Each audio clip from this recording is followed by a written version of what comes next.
ഐക്യത്തിന് നമുക്കൊരിക്കലും എതിരില്ല. പക്ഷേ ഐക്യമുള്ളപ്പോൾ ഐക്യസംഘം രൂപീകരിച്ച് അനൈക്യമുണ്ടാക്കിയ ആ കാലഘട്ടത്തിൽ ജീവിക്കുന്ന ഒരു മനുഷ്യനും ഇവിടെ ഇപ്പോൾ ഹയാത്തിൽ ഇല്ലെന്നാണ് നമ്മുടെ അറിവ്. അങ്ങനെ അനൈക്യമില്ലാത്ത സമയത്ത് ഐക്യം എന്ന പേര് പറഞ്ഞ് അനൈക്യമുണ്ടാക്കുകയാണ് ആ കാലഘട്ടത്തിൽ ചെയ്തത്. നോട്ടീസുകളും പോസ്റ്ററുകളും ഇല്ലാതെ ഒരു ചെറിയ വിളംബര യോഗത്തിന് ഇത്രയും ആളുകൾ ഇവിടെ തടിച്ചുകൂടിയതിൻ്റെ പ്രധാനമായ ലക്ഷ്യം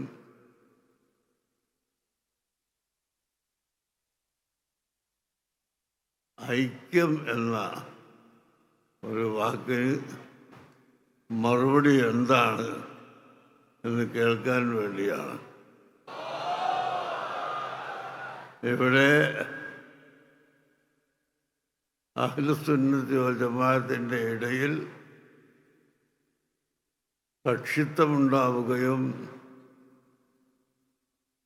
ഭിന്നിപ്പുകൾ നടക്കുകയും എല്ലാം ചെയ്തത് പണ്ടൊരിക്കൽ ഐക്യസംഘം എന്ന പേരിൽ ഒരു സംഘവുമായി ഇവിടുത്തെ വിദയി പ്രസ്ഥാനക്കാർ വന്നപ്പോഴാണ്. അങ്ങനെയുള്ള ഒരു ഐക്യമല്ല നമുക്ക് വേണ്ട ഐക്യം.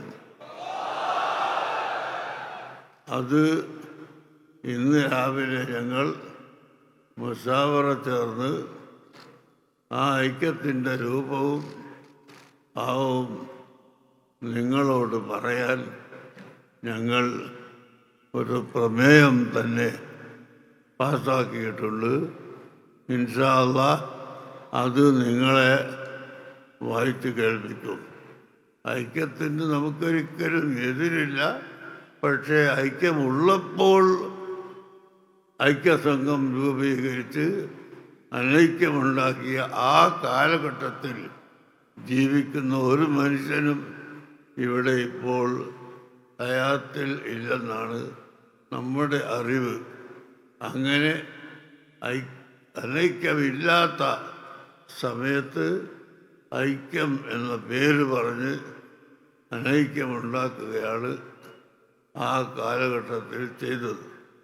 1300 കൊല്ലം വരെ നിരാക്ഷേപം അംഗീകരിച്ചും ആചരിച്ചും വന്ന പല നടപടികളെയും ചോദ്യം ചെയ്ത് അല്ലാഹു തആല കഠിനമായി വിരോധിച്ച പലിശ, അത് വാങ്ങാനുള്ള ഹീലത്തു റിബ എന്ന പേരിൽ ഒരു പുതിയ സംഘടനയുണ്ടാക്കി. ചുരുക്കി പറഞ്ഞാൽ നേരത്തെ ഉണ്ടായിരുന്ന ഐക്യവും ഒറ്റക്കെട്ടായ ജീവിതവും തകർക്കുന്ന ഒരു അനൈക്യ പ്രവർത്തനമായിരുന്നു ഐക്യം എന്ന പേരിൽ ഇവിടെ നടന്നത്. ആ വിധത്തിലുള്ള ഐക്യമല്ല യഥാർത്ഥത്തിലുള്ള ഐക്യം. ഇൻഷാ അല്ലാഹ് ആ പ്രമേയം വായിക്കുമ്പോൾ നിങ്ങൾക്ക് മനസ്സിലാക്കാം. അതിനായി ബന്ധപ്പെട്ടവരെ ക്ഷണിക്കുന്നു.